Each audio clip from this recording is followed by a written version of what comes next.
My name is Arthur Hemlock. The day my life took its sharpest turn didn't start with a storm or a tragedy, but in the quiet, stuffy air of a lawyer's office. It was a small room, paneled with dark wood that seemed to soak up the light, and it smelled of old paper and dust. I was there for the reading of my grandfather's will. Across the heavy desk sat my two nephews, Mark and David, city boys with soft hands and impatient eyes, looking like they'd rather be anywhere else. The lawyer, a man I'd known my whole life, cleared his throat and read through the legal jargon until he got to my part. He announced my inheritance. A small, forgotten plot of land out on the edge of the valley, notable for nothing but a collapsed, dry well. I heard Mark let out a little puff of air, not quite a laugh, but the sound of ridicule just the same. A dry well? Seriously? Mark's whisper cut through the silence of that office like a shard of glass. He said it to his brother, but he made sure it was loud enough for me and the lawyer to hear. David just smirked, a cruel little twist of his lips. Then Mark leaned forward, a look of mock concern on his face. "What are you going to do with a hole in the ground, Uncle Arthur?" "Collect dust?" The words hung in the air, heavy and sharp. The lawyer looked down at his papers, a flicker of pity in his eyes that felt almost as insulting as their scorn. In that moment, the room felt like it was closing in on me. The air grew thick and hard to breathe, filled with a condescension I had known my whole life, but had never felt so acutely. It was the final punchline to a long, unspoken joke at my expense. I felt a hot flush creep up the back of my neck, the kind of shame that burns from the inside out, but on the outside I gave them nothing. I've had a lifetime of practice at building a stone wall on my face when all I wanted to do was crumble. My hands, calloused and scarred from a life of carpentry, gripped my knees under the table so hard my knuckles went white. I just gave a slow, deliberate nod to the lawyer, as if accepting a grand estate instead of a worthless pit. I reached for the pen he offered and signed the papers, my signature steady. My silence was the only shield I had. It wasn't surrender, it was a lifetime of swallowed anger, a deep, simmering resentment that I had learned long ago was best kept locked away, far from the prying eyes of men like my nephews. Walking out of that office was one of the longest walks of my life. I could feel their smug gazes on my back, could practically hear the silent laughter echoing in the hallway. I stepped out onto the main street of Red Creek Valley, and the harsh afternoon sun felt like a spotlight, exposing me and my pathetic inheritance to the world. The town itself seemed to be in on the joke, a place left behind by progress, just like me. I clutched the deed in my hand, the paper feeling both flimsy and impossibly heavy. It wasn't just a legal document, it was a formal declaration of my worth in their eyes. It was the final, definitive statement from my family, confirming that all I amounted to was a barren patch of dirt and a hole that held nothing but shadows and disappointment. It's a strange thing, to have your worth summed up by a hole in the ground, to be judged and dismissed by your own blood over a piece of land everyone considers garbage. They saw a ruin, a final joke from a tired old man, but they didn't see me. They never have. What would you do if your own family laughed at you for inheriting a ruin, for holding on to something they saw as worthless? Listen to my story until the end, and tell me, what would you have done in my place? Also, let me know from which city you're listening. I need to know I'm not alone in this. If you want to hear more stories like this one, subscribe to the channel. My life hasn't been a story for the books. It's been one written in sawdust and sweat, etched into the grain of the wood. I've worked since I was a boy. I was born right here in Red Creek Valley, a place where time moves slower and memories have long shadows. My two older brothers, they couldn't wait to leave. They saw the valley as a cage, a dead end. They chased after fortune in cities I've only seen in pictures, and they found it, I suppose. I was the one who stayed. It wasn't a grand sacrifice, not in my mind. It was just what you did. Our parents were getting on in years, and someone had to be there. So I stayed, and the valley wrapped itself around me, becoming the only world I really knew. My father put a hammer in my hand before I could properly read. He was a carpenter, and his father before him. It's in my blood, the need to build, to fix what's broken. There's an honesty in wood that you don't find in people. It doesn't lie. You learn its strengths, its weaknesses. You respect the grain. I spent my life in that rhythm, the scent of fresh-cut pine, the whine of a saw, the satisfaction of a perfect joint. My hands tell that story better than my words ever could.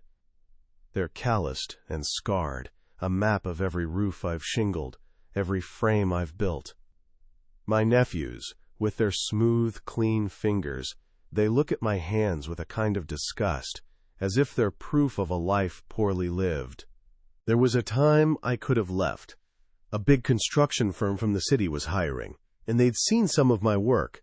They made me an offer, a good one. It meant a new life, more money than I'd ever seen. But that was the year my mother's health took a turn. My father was already frail. I looked at that contract, and I looked at their faces, and there was no real choice to be made. I stayed. I don't regret it, not really. Regret is a luxury for men, with more time on their hands.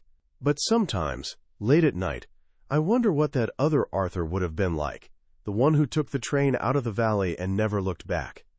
Those years were lean. Every spare dollar I made went to doctors and medicine. My little house started to show its age, the paint peeling here, a sag in the porch there. Things I could have fixed, but there was never enough left over. I watched my savings, built up over 20 years of hard labor, drain away until there was almost nothing left. It wasn't a sudden storm that wrecked me. It was a slow, steady erosion. It was the quiet weight of duty, a responsibility I carried without complaint, because that's what a son does. My brothers sent a card at Christmas, sometimes with a check that felt more like charity than family support. They never understood what it cost me, not in money, but in years. Then there was Eleanor. She was the one good, shining thing that happened to me. I met her at a town dance. I was standing in the corner, feeling as out of place as a nail in a velvet box, and she just walked right up to me. She had a smile that could have melted a February frost. She didn't see a shy, awkward carpenter. She saw something else. She saw the man I hoped I could be. She told me later that she liked my quiet. She said it felt solid, like the old oaks on the edge of town. While everyone else was noise and bluster, I was just there. For her, that was enough. She was the only person who ever made me feel like being myself was not a failing. Our life was simple. We didn't have much, but it felt like we had everything. We lived in the small house my father had helped me build. I remember one summer I was re-shingling our roof under a blazing sun. It was brutal work.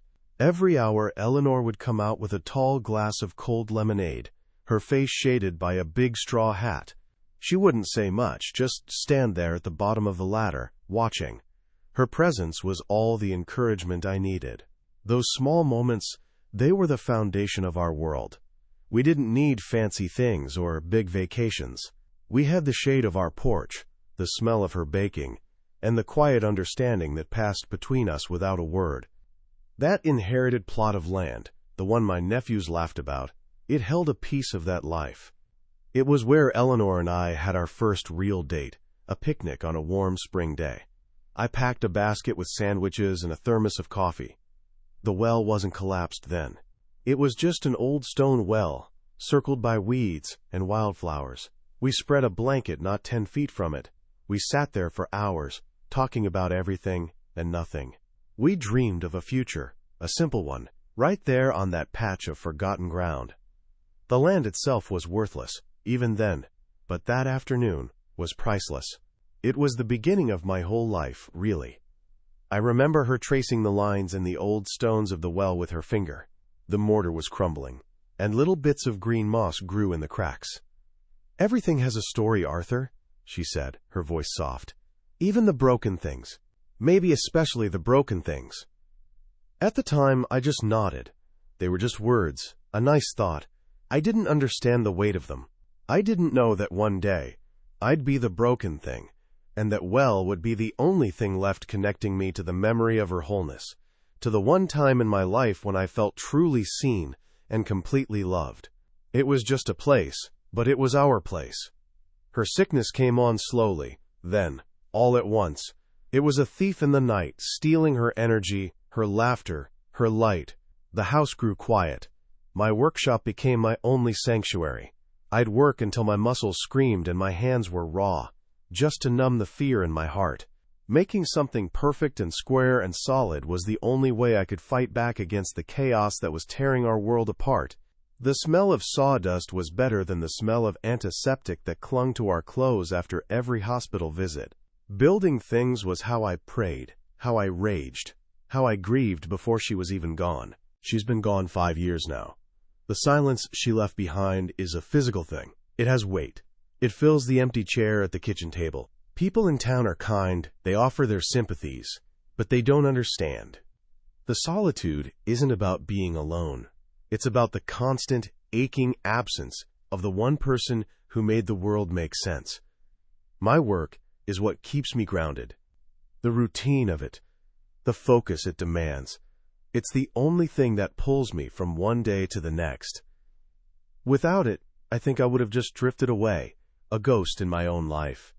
Long before it was mine, that land belonged to my grandfather. I have this faded memory of him from when I was a small boy. He was a proud man, but life had bent him.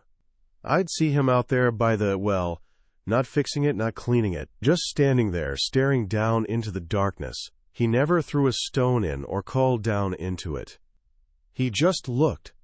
His shoulders would be slumped, and his face held an expression of such profound sorrow it scared me a little. I didn't know then that he was mourning more than just a dry well. He was mourning a stolen future, a betrayal that had poisoned our family's roots in this valley. The Hemlock name in Red Creek Valley became synonymous with bad luck. My grandfather had once owned a large, prosperous farm. But then the well went dry, the crops failed, and he was forced to sell off the land piece by piece, just to survive. The story the town told itself was that he was a poor manager, that he lacked the grit of the other founding families, like the Caldwells. It was a simple, cruel narrative that explained his failure and justified their success. I grew up hearing those whispers, feeling the weight of that inherited shame long before I inherited the land itself. My nephews Mark and David are the culmination of that judgment. Their father, my brother, left the valley and never looked back, ashamed of the Hemlock legacy.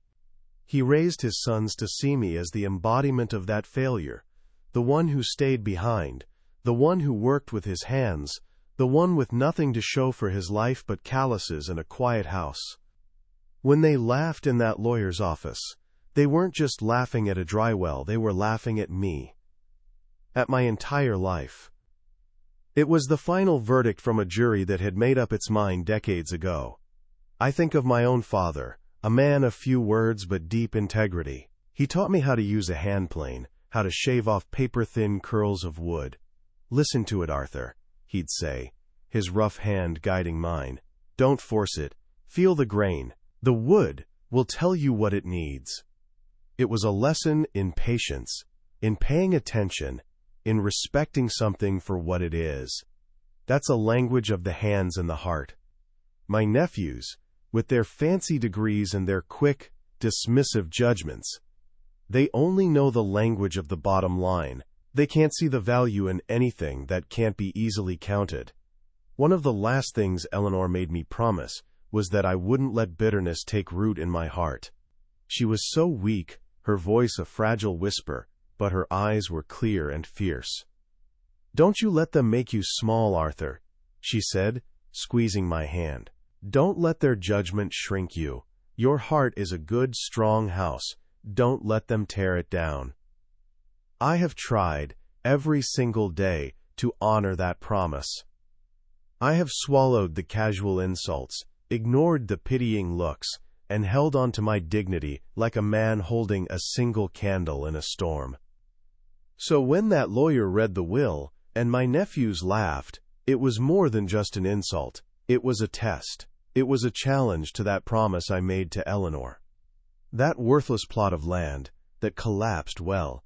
It was the place our love story began. It was the site of my grandfather's silent grief. It was the physical symbol of everything my family thought I was.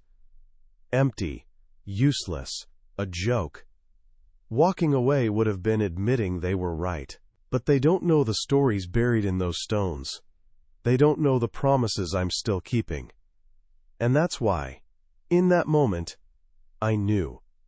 I had to take it. It was the only piece of my own history I had left to claim. The first few days after I signed those papers were quiet, but it was a loud kind of quiet. A waiting kind. I didn't go out to the property right away. I just sat with the deed on my kitchen table, the paper curled at the edges, feeling the weight of it in my house. The first time I drove my old truck out there, just to stand and look, I saw Mrs. Gable from the next farm over, pausing from hanging her laundry to watch me. She didn't wave. She just stood there, a clothespin in her mouth, her stare following me as I walked the perimeter of that barren patch of ground.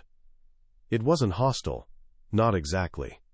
It was curiosity mixed with something else, something I was starting to get used to. Pity. It was the look you give a stray dog you know won't make it through the winter. That was the first stone cast in what would become a landslide of judgment. A week later, I decided I needed to start. If I was going to do this, I was going to do it right. I went down to Miller's General Store, the same place my father bought nails, and my mother bought flour. I needed a good length of strong rope, a new shovel, and a heavy-duty bucket. Mr. Miller, a man I'd known since we were boys, watched me pile the items on the counter. He leaned forward, his voice low and confidential. "Arthur," he said, trying to sound casual, "what in the world are you planning with all this? You're not thinking of trying to clean out that old Hemlock well, are you?" The way he said Hemlock well made it sound like a disease. I just nodded, and he let out a slow sigh, shaking his head as he rang me up.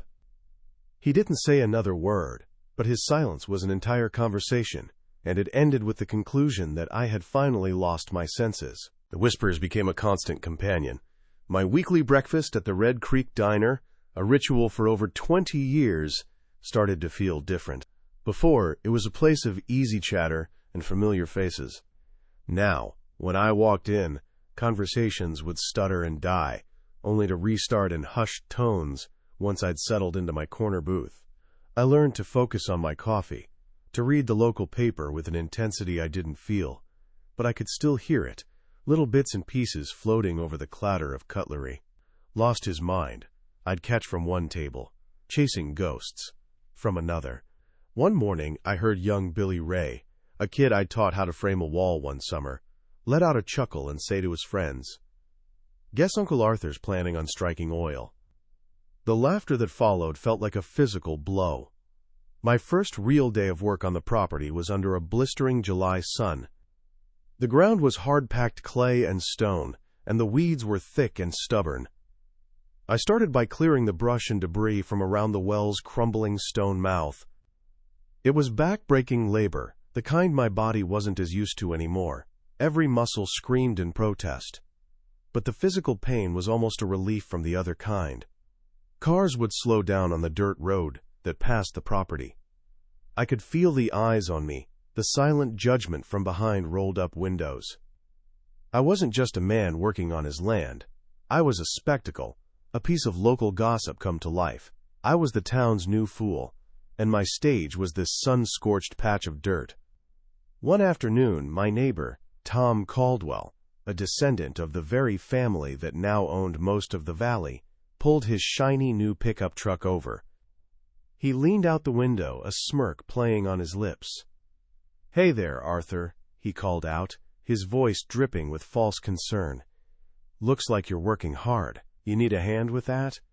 I paused, leaning on my shovel, sweat stinging my eyes. Before I could answer, he added, "Tell you what, I've got a buddy with a backhoe. We could have that whole thing filled in for you by tomorrow. Get rid of the eyesore, you know." He winked, as if he were doing me a favor. The offer to destroy the one thing I had left of my family's past was delivered like an act of kindness.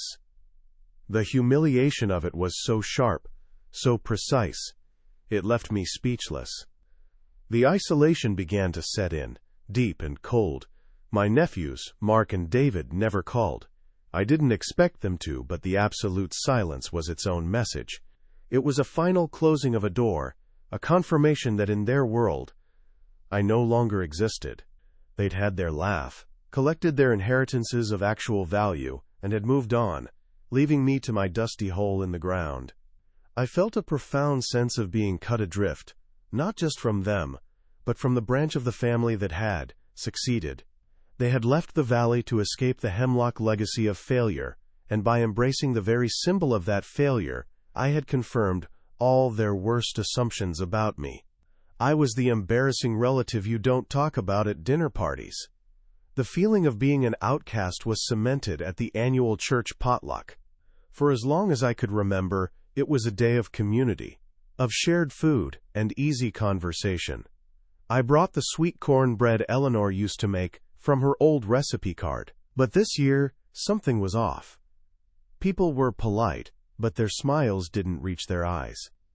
Conversations would politely include me for a moment. Then the circle would subtly shift, turning inward, leaving me on the outside. I found myself standing alone by the dessert table more than once, watching families and friends laugh together. I wasn't Arthur the carpenter anymore, the man who'd fixed half the roofs in this town. I was Arthur the eccentric, the old man obsessed with a worthless ruin. The cornbread on the table felt like a relic from another life. The physical work was a brutal reality check. My 65-year-old body wasn't the same one that had framed houses in my youth. By the end of each day, my back was a knot of fire, and my hands, despite their calluses, were raw and blistered. I'd sit on the tailgate of my truck, drinking lukewarm water from a thermos, and stare at the meager progress I'd made. The sun was relentless, baking the earth and my spirit. There were moments of sheer bone-deep exhaustion, when the loneliness and the physical pain would merge into one overwhelming wave of despair. I felt every one of my years, and the weight of every silent judgment from the townspeople seemed to settle right into my aching joints. One day a little boy, no older than 8, wandered over from a nearby farm. He stood a few feet away, watching me haul rocks out of the well's opening with a rope and pulley I'd rigged up. He had that unvarnished curiosity that only children have. After a few minutes of silent observation, he asked, "Mister, what are you doing?" I told him I was cleaning out the well. He scrunched up his face. "But my dad says that well's been dead forever. He says trying to get water from it is like trying to squeeze juice from a rock." He wasn't being cruel. He was just repeating the simple, accepted wisdom of the valley. That innocent, honest question, spoken in a child's high-pitched voice, felt more damning than all the adult whispers combined. It was the town's truth, passed down to the next generation. The project began to drain what little savings I had left. A new, stronger rope wasn't cheap. The shovel handle splintered, and I had to buy another. My old truck guzzled gas on the trips back and forth. I started eating simpler meals, putting off small repairs on my own house. The peeling paint on my porch seemed to mock me, a visible sign of my neglect. It was a quiet, private humiliation. I was pouring my last resources into a hole in the ground that everyone, including a part of myself, believed was a fool's errand. The financial strain was a constant low-grade hum of anxiety beneath the surface of my days, a reminder of just how thin the line was between my stubborn pride and genuine destitution. There were moments, though, when the world would fall away. One sweltering afternoon, as I rested in the sliver of shade cast by a lonely, twisted oak near the well, a memory hit me with the force of a physical blow. I saw Eleanor, clear as day, spreading our picnic blanket on this very spot. She was wearing a yellow sundress, and her laughter seemed to echo on the hot, still air. She had picked a wildflower from the edge of the well and tucked it behind my ear, telling me it matched my stubbornness.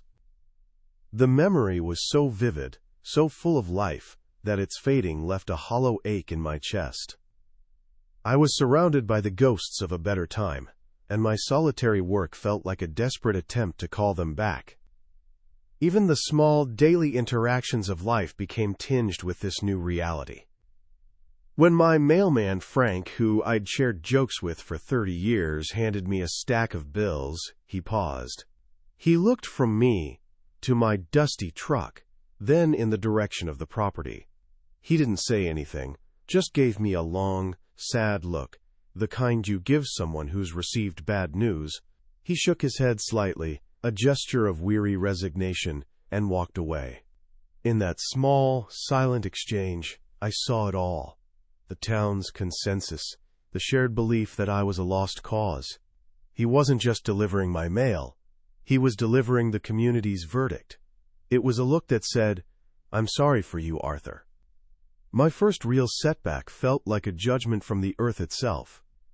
I had spent 2 days trying to dislodge a massive, wedged boulder from about 10 feet down in the well shaft. I'd built a makeshift lever system with a thick timber and some rocks. As I put my full weight on it, straining until my vision swam, there was a sickening crack. Not the rock, but the timber. It splintered, sending me stumbling backward into a pile of dirt and gravel. I lay there for a moment, the wind knocked out of me, staring at the unforgiving blue sky. Just then, a car full of teenagers drove by, slowing down just long enough for me to hear a peal of laughter. The shame was a hot, metallic taste in my mouth. I was not just failing, I was failing publicly. The Caldwells seemed to take a special interest in my folly. One day, young Thomas Caldwell, Jr., the heir to the family's fortune, drove by in his gleaming, oversized truck. He didn't just slow down, he stopped.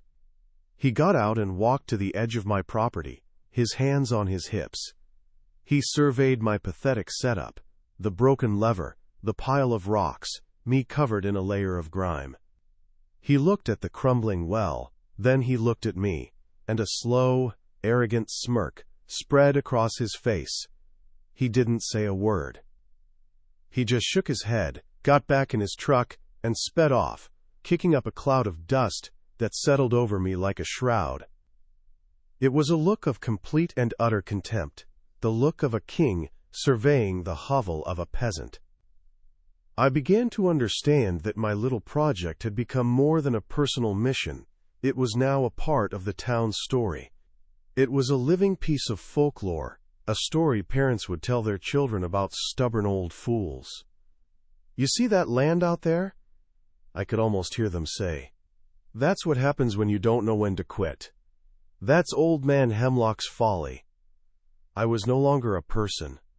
I had been transformed into a symbol, a cautionary tale about pride and failure. The weight of that narrative was heavier than any rock I could ever hope to pull from that well. It was a story that trapped me, defining me in the eyes of everyone I had ever known. For the first time since I started, a sliver of real doubt pierced through my resolve. I sat on the edge of the well one evening, watching the sunset paint the sky in brilliant strokes of orange and purple, and I felt nothing. Was I a fool? Were they all right?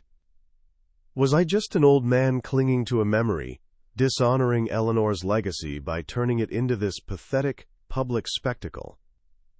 The silence of the valley pressed in, no longer peaceful, but filled with the echo of their laughter and the weight of their pity.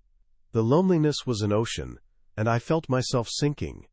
Maybe it was time to give up, to fill the hole, and to accept my place as the quiet, forgotten man they all believed me to be. Just as I was about to pack up my tools for good, my shovel struck something different. It wasn't the dull thud of rock or the soft give of earth. It was a hard, metallic scrape. I dropped to my knees and dug with my bare hands, my heart suddenly pounding in my chest. I pulled out a small, heavily rusted object.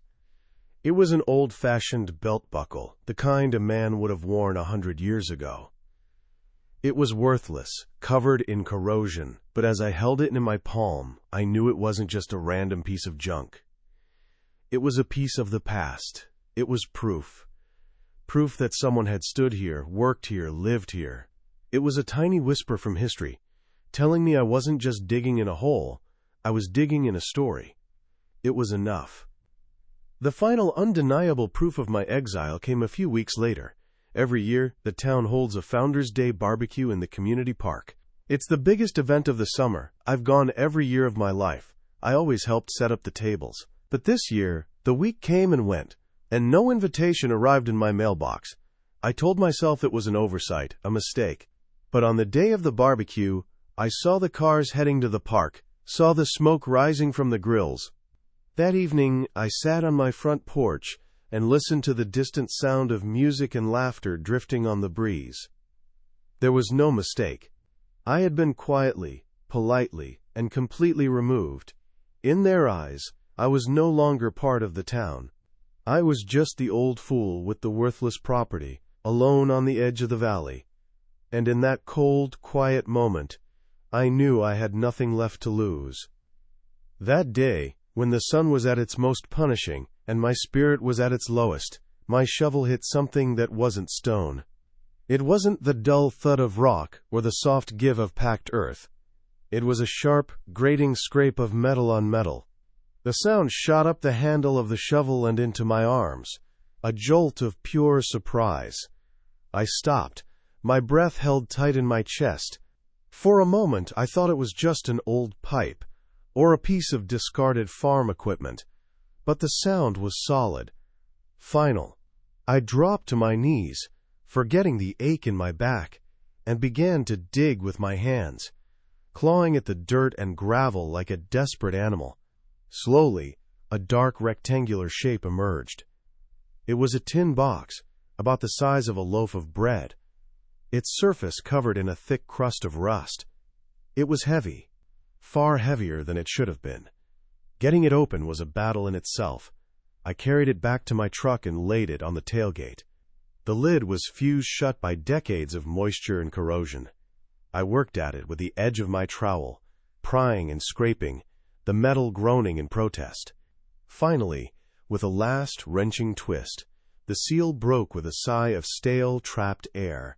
The smell that wafted out was of dust, decay, and something else, old paper. My heart was pounding a slow, heavy rhythm against my ribs.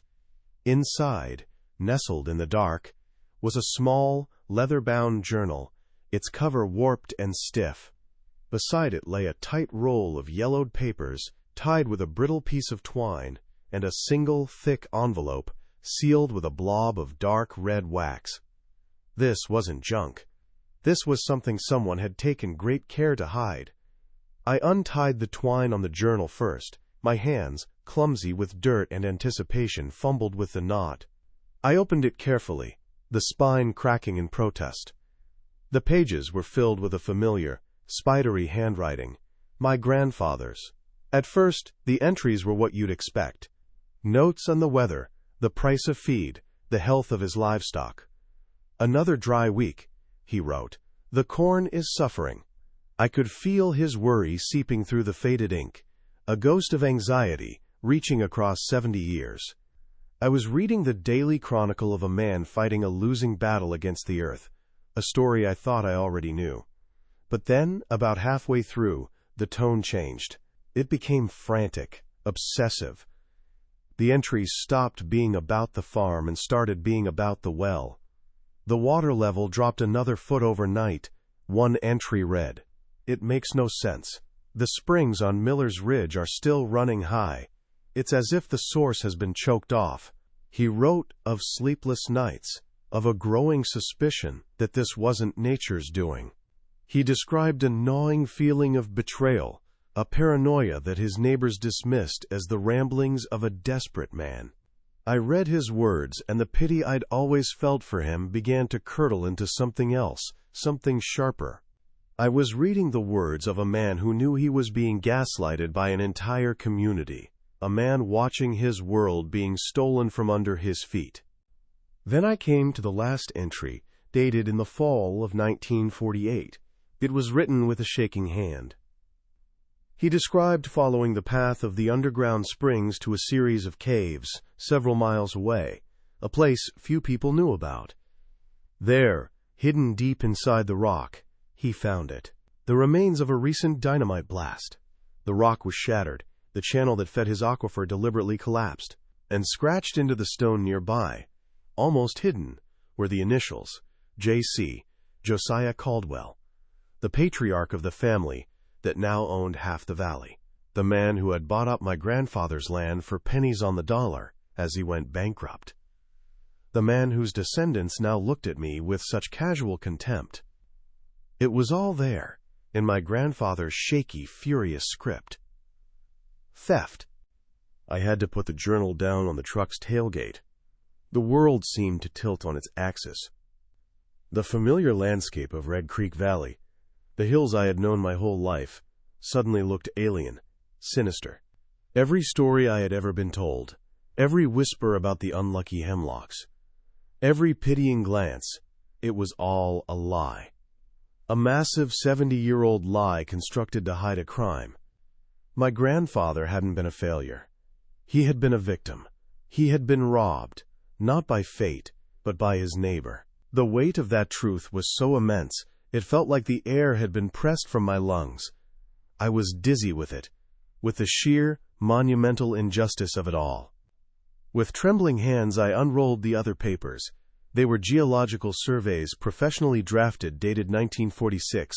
They mapped the underground water systems of the entire region. And there, running like a great artery directly beneath my small plot of land, was a thick blue line. It was labeled in clear, block letters, the Hemlock Aquifer. It had a name. It wasn't just a well, it was the nexus of a massive, powerful underground river. The surveys showed it branching out, feeding springs and streams for miles around. It was the lifeblood of the entire eastern half of the valley. And it had all belonged to my family. The documents in my hand were the birth certificate of a stolen legacy. I'm a carpenter, not a geologist, but I can read a map. And what that map told me was that the value of this land wasn't in the dirt or the rock, it was in the water. An endless, renewable supply of it in an arid valley where water rights were worth more than a deed to the bank itself. We weren't talking about a few gallons for a farmhouse. We were talking about millions of gallons a day. Enough to irrigate hundreds of acres, to turn this dusty, forgotten corner of the valley into a green paradise. The Caldwell fortune, their sprawling farms, their influence, their shiny new trucks, it was all built on this water. My family's water. The scale of the theft was staggering. Then there was the last piece, the sealed envelope. The wax seal was embossed with the Caldwell family crest. I broke it with my thumb. Inside was a single sheet of heavy stationery, a letter written in a bold, arrogant hand. It was a confession of a sort. It was from Josiah Caldwell himself, addressed to my grandfather, though I doubt it was ever delivered. He didn't apologize, he explained. He called it a difficult but necessary business decision.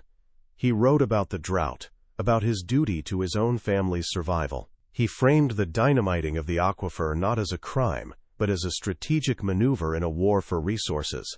It was the letter of a predator justifying his kill, a cold, calculated admission of guilt without a shred of remorse.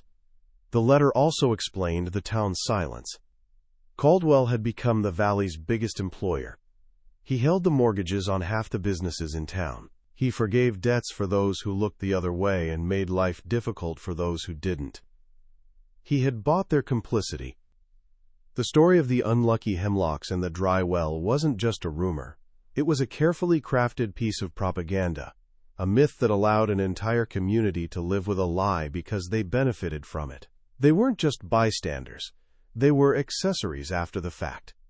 The foundation of Red Creek Valley wasn't built on pioneer grit. It was built on a crime. I sat there on my tailgate as the sun began to set, the incriminating papers spread out before me, and I didn't feel rage. Not the hot, explosive kind, anyway. What I felt was a profound, chilling clarity. It was the feeling of 1,000 mismatched puzzle pieces finally snapping into place. My grandfather's broken spirit, my father's unspoken shame, the town's perpetual pity, my nephews, inherited scorn. It all made a terrible, perfect sense. They weren't laughing at a fool digging a hole. They were laughing at the victim of a crime they didn't even know had been committed, a crime whose profits they had all, in some small way, enjoyed. I finally understood the image of my grandfather that had haunted my childhood, the sight of him standing here, staring into the dark, silent well. He wasn't looking for water. He was visiting a grave, the grave of his prosperity, his reputation, his future. He held the truth in his hands, this very box, but he was one man against an entire town that depended on his silence. To speak up would have meant ruin, not just for him but for us. So he buried the evidence in the very place the crime was committed, a final, desperate act of preservation. He was leaving a message for the future, a hope that one day, a Hemlock would have the power to unearth the truth. And in that moment, I knew I would not be that man. Not in the way they'd expect. I wouldn't march into the diner and slap these papers on the counter. I wouldn't call a lawyer and start a war. That was their world. A world of noise, accusations, and public brawls. Eleanor's voice came back to me, as clear as if she were standing right beside me. Don't let them make you small, Arthur. A public fight would do just that. They would drag my name, my family's name, through the mud all over again. They would twist the story, call my grandfather a crank, and paint me as a bitter old man seeking a payout. No, I would not play their game. My real power, I realized, was in their ignorance. They had underestimated me my entire life. They saw a simple man, slow and quiet, good with his hands but not with his head. They saw a fool wasting his last days on a pointless project. That condescension, the very thing that had wounded me so deeply, had become my greatest asset. It was a cloak of invisibility. No one was watching me for what I was really doing. No one suspected that the quiet, broken man they all pitied was about to reclaim the source of all their power. They were so busy laughing at the jester they never saw him pick up the king's crown.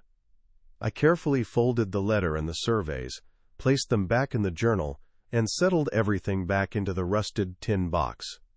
This box was my true inheritance, not a plot of land, not a pile of rocks, but this cold, hard truth. It was the story of my family, and it was the blueprint for my future.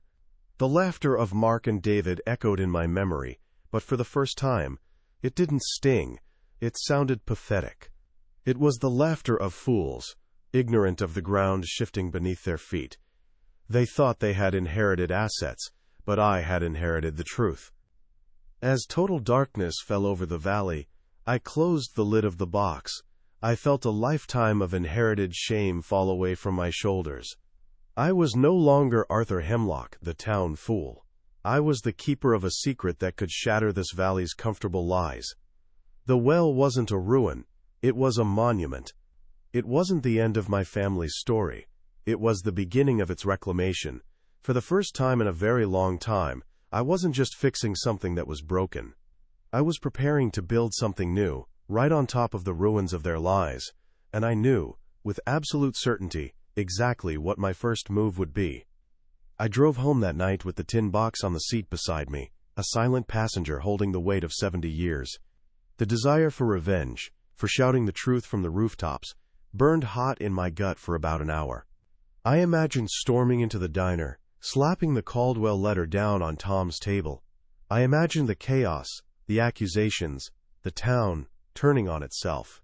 But then, as I pulled into my own driveway, and the headlights washed over the peeling paint on my porch, Eleanor's voice came back to me. Your heart is a good, strong house. Don't let them tear it down. A public war would do just that. It would fill my last years with bitterness and lawyers. That wasn't justice. It was just more noise. My grandfather had endured their judgment with silence. I would deliver justice with the same tool. My whole life has been about quiet, patient work. I would not abandon my nature now. I would build my victory, not fight for it. The next week, I took what was left of my savings, the money I had guarded so carefully for a real emergency, and I drove 2 counties over, to a city where the Hemlock name meant nothing. I didn't find the biggest law firm. I found a quiet, one-man office run by a young lawyer who specialized in water rights and land disputes. He had sharp, intelligent eyes that didn't hold a trace of pity. I didn't tell him the whole story of the dynamite and the betrayal. I didn't need to. I just laid out the geological surveys and my grandfather's deed. I presented it as a simple matter. My family owned the land, and these documents proved we also owned the primary rights to the aquifer beneath it. He studied the old papers, his focus absolute. "This is ironclad, Mr. Hemlock," he said, his voice calm and professional. "The claim is clear. It's just a matter of filing the right paperwork to reactivate it." It was all so simple, so clean, a matter of process, not passion. A month later, 2 trucks that nobody in Red Creek Valley had ever seen before rumbled down the dirt road to my property just as the sun was rising. They weren't local boys. They were a drilling crew from that same distant city. They worked with quiet, professional efficiency, guided by the old survey map I'd given them. They didn't dig in the old well. They drilled a new, clean borehole a few yards away, bypassing the collapsed channel my grandfather had mourned. By noon, they hit it. I'll never forget the sound, a deep, resonant thrum from beneath the earth as they turned on the pump. Then came the gush of water, clear and cold and endless, spilling into the containment tank. It was the sound of a promise kept, the sound of a 70-year-old thirst finally being quenched. The crew packed up and left before lunchtime. They were just men doing a job, unaware they had just helped right a historical wrong. I didn't need to announce my victory. The water did it for me. I spent the next few days building a simple irrigation system, a network of pipes that fanned out across my small plot. The steady stream of water, gushing day and night, was a spectacle. It was impossible to miss. I saw Tom Caldwell's truck parked on the road for a long time one afternoon, him just sitting behind the wheel, staring. I saw Mrs. Gable walk to the edge of her property, her arms crossed, her face a mask of confusion and disbelief. No one came to talk to me. What could they say? The water was its own confession. It was a silent, irrefutable testament to the truth I had unearthed. The land, once a parched symbol of failure, began to drink, and the first hints of green started to push through the brown earth. My barren plot was coming back to life. I never sold the land. I never became a water baron. I just kept my small green oasis. The water is more than enough for my needs, and I sell the surplus to a small organic farm cooperative on the other side of the ridge, run by young people who don't care about old valley politics. It's enough to live on, to finally fix my porch and live out my years in peace. The real value wasn't in the money, it was in the silence. The silence from the Caldwells, who know that I know. The silence from the town, which now looks at my land not with pity, but with a quiet, baffled respect. They laughed at me for inheriting a hole in the ground. They never understood that the hole wasn't the inheritance. The truth was. And I learned that true justice isn't about making your enemies pay. It's about making their judgment of you irrelevant. My dignity wasn't in their apology. It was in the quiet, steady hum of the pump, a sound only I knew the true meaning of.